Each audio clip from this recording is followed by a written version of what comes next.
All right, everybody, welcome back to Dad and Daughter Collectibles. Today, I'm going to do a keep it or yeet it video. We did one of these maybe 2 months ago as we were looking at which cards to grade, and I got some good responses to that video. And I want to go through some cards that we are getting ready to ship, along with a few cards that we decided not to get graded, and talk about the reasons why. As I mentioned in other videos, I think my first PSA, sorry, moving the mouse there. My first PSA video, I really think going for tens is kind of the only way to go. There are some people who will just, I want this for my PC, I'm going to grade it. I know it's got this little ding on the corner or whatever. Um, that's not me. In general, I want to try to maximize the value of what I'm doing. It's kind of just my personality. I'm not saying it's right. I guess that's really what I'm saying. This is the way I do it. I'm going for tens. There's going to be one exception to this because there's going to be a card here that I think is a nine, but I'm still going to get a grade and I'll tell you why. But for the most part, I believe the others will all have a chance at a 10, and that's why I'm sending them in, along with a couple that I don't think have a chance at a 10, and I will show you why. So let me start with Caitlin Clark Groovy. We just opened our second one of these. So we have two of them. But I have not graded the first one because, and this is the first one, this is the second one. We are going to grade the second one. First off, you can actually see, if you look closely, the centering on this one is a little worse. You can see there's a little more margin here on the right than there is on this one. So it's a little off center. But more importantly, and if I don't know if I can get this or not, you might be able to see in the upper right hand corner there is just a touch of whiting both on the edge and leading into the corner on this little purple part here. And so I know you might not be able to catch that, but you'll have to believe me that it's there. And that is why we did not send this to get graded. So I think this is a nine, maybe an eight. Whereas I believe this other one is for sure. Well, nothing's for sure, right? I've seen so there are people who've done far more grading than me who are certain they have tens and things come back a nine, right? And so this one has the best chance of those two at getting a 10. I love the groovy insert for Prism Basketball. I think it's the best one by far. I think it matches not only I think it's aesthetically the best, which is great, and that's important. I also think it matches the target audience, men and women specifically. It's just a great insert. And so I believe these are really going to hold value. And so I'm hoping we can send this in soon, get it graded. Hopefully it comes back a 10 for us. Let's stick with Caitlin Clark. So that is going to be one yeet and one keep. All right, so I mentioned there's a card that we're going to send in to get graded that is likely a nine, and I believe it is this card. I still believe there's value in this card at a nine, the WNBA logo prism. But this is again, a beautiful card. The coloring on it's great. No surface issues. Corners are great. Sometimes the blacking on the edges of the prism cards has some white chipping. This does not. And this is where judgment will come in by the grader. It is slightly off center. You can see the edge here is a little shorter than the edge here. The edge here is a little longer than the edge here. It is slightly, ever so slightly off center, but you don't need to take a ruler. If you look at this card for 10 seconds, you'll notice and say it's slightly off center. Now, is it still in the margin of error? That'll be up to the grader to determine. And again, this is where they talk about those judgment things. If everything else in the card is perfect and they notice this centering, maybe they still give it a 10. If they're like, nope, centering is really important, and even though everything else is important, and even though everything else is great, it's still a nine. So I believe if I'm grading this card and Gemmin is supposed to be a perfect card or extremely close to perfect, I think this is just far enough off from close to perfect or that I would give it a nine based on my knowledge. So I believe and I'm expecting this to come back a nine, but I do believe with the right grader on the right day, it could come back a 10. And so we are going to get that one in. So that is a keep. But like I said, this is probably going to be one of the few exceptions where a nine is okay, at least for me right now. Let's go. Oh, let's finish with another Caitlin. And this one I believe is another centering issue. So this is a red wave Caitlin Clark. So if you've done any Prism draft picks, you've seen purple waves, greens, also cracked red cracked ice, orange cracked ice. Those were all in the retail products. The red waves were in hobby, and we were fortunate enough to open one. But again, I believe top to bottom, along with left to right, this is just off center enough that, and you can see here on the back, more margin here than there, that I think this will be a nine. It's also not as expensive as that WNBA logo prism. This is probably a $15 to $20 card.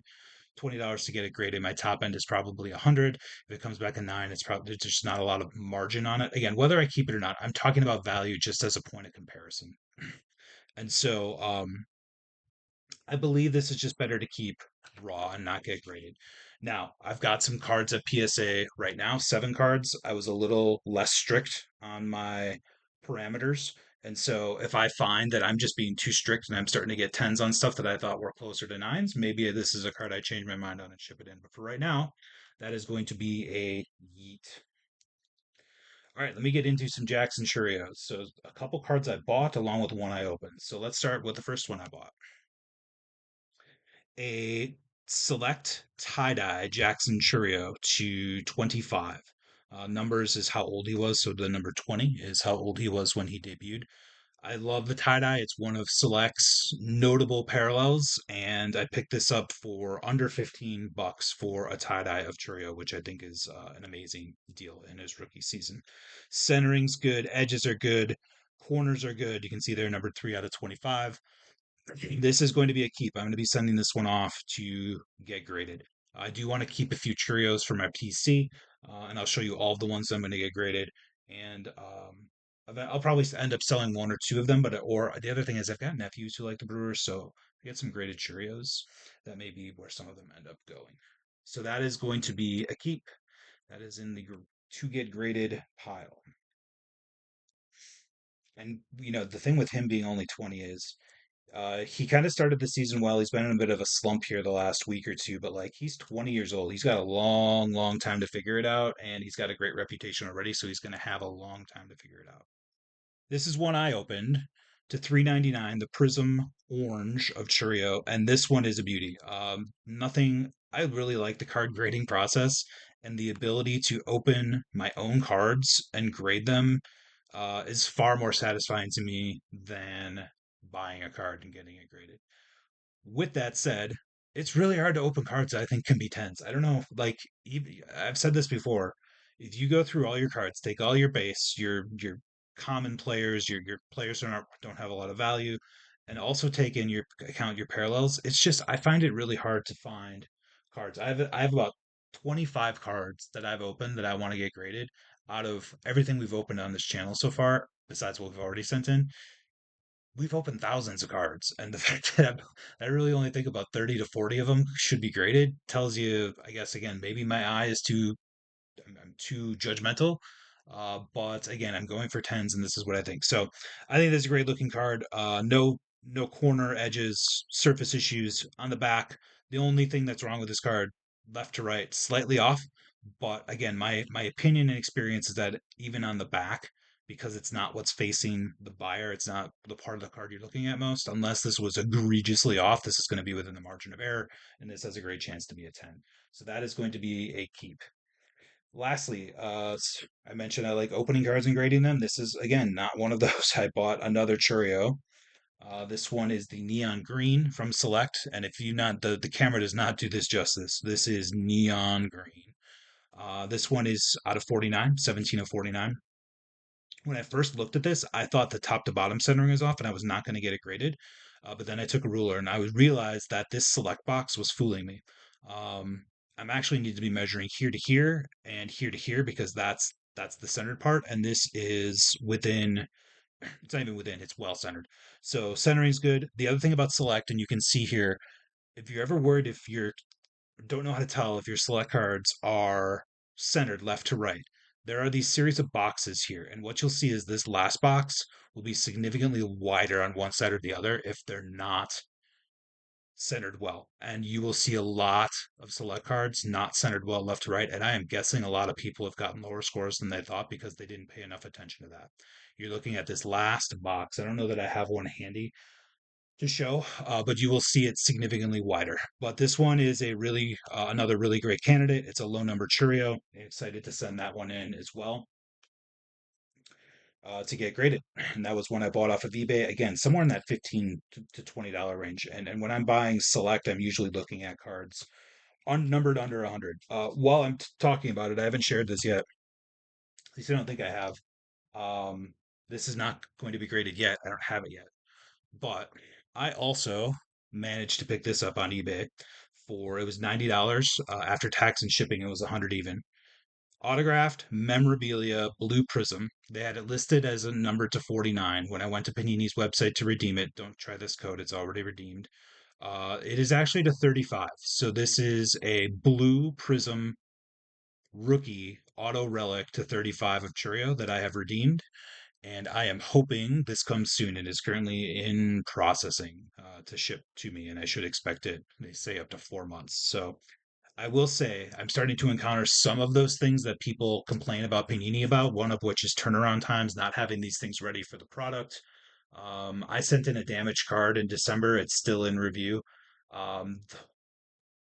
Those are the little things, right? That make or break a company.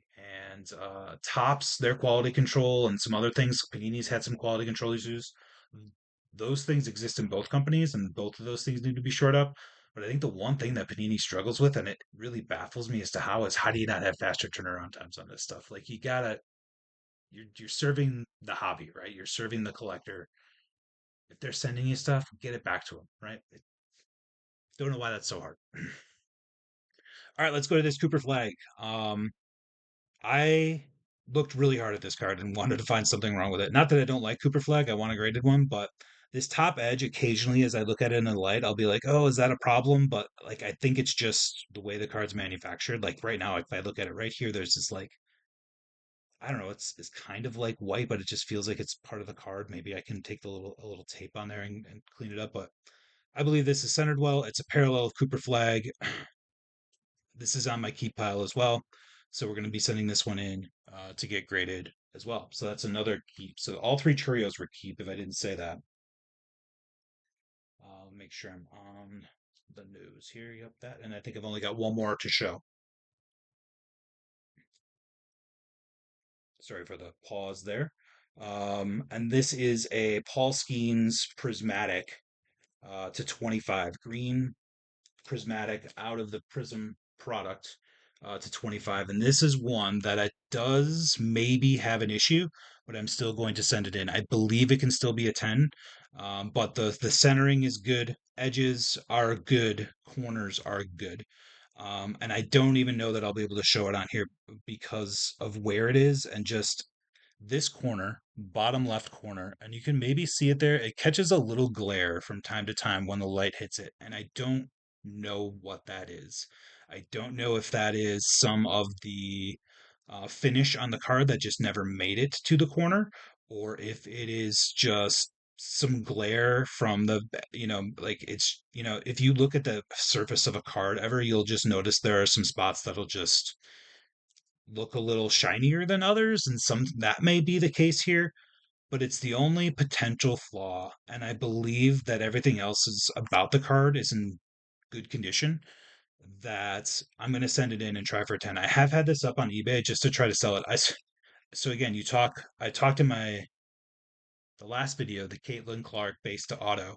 It wasn't the last video, but go check that out. It's been in the last week where I talked about varying prices on the unlicensed Panini baseball. And this is another one of those cards where a version of this card, the green prismatic, has sold for $225 in the last 4 to 6 weeks. But then there are other copies right around the $100 mark. So I put it up for like initially 250, and right now it's up for 200.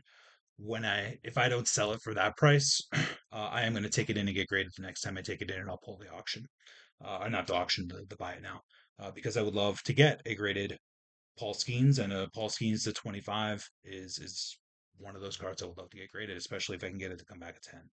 So there are some other cards I can show, but I do want to keep the video length respectful. So that is also a keep. So I'm going to go through my keeps here. And then where is the other? I have the one. So let's do the Yeets first. The Caitlin Clark Groovy with the corner issue is going to be a Yeet, as well as this Red Wave Prism draft picks. But these are going to be in my next order that I should get out to PSA. Paul Skeens, Green Prismatic to 25, Cooper Flag, Purple Wave, not numbered, but Cooper Flag's being number one pick. I would love to get that back right around the time the draft hits um, to potentially flip that.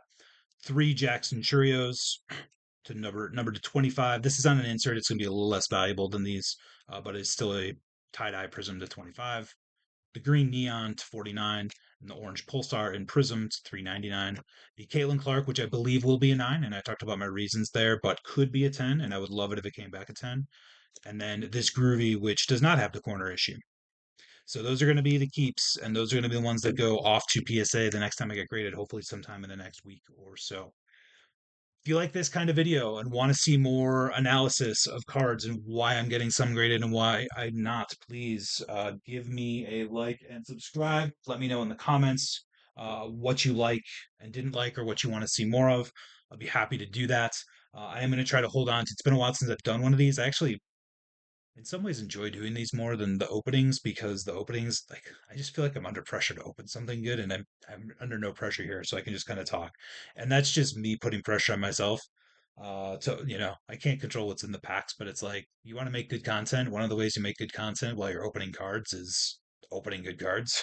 And when you're missing, it's kind of like, oh, well, sorry you wasted your time watching all this base get opened. Whereas this is just more informative, me free form talking. It's I do presentations at work all the time. I just think I'm naturally akin and fairly good at doing it. So if you like more of this sort of content, again, let me know, and I will be happy to mix more of this in with our regular openings as we go forward. Um, yeah, I think that's it. So give us a like and subscribe, and remember, girls are collectors too.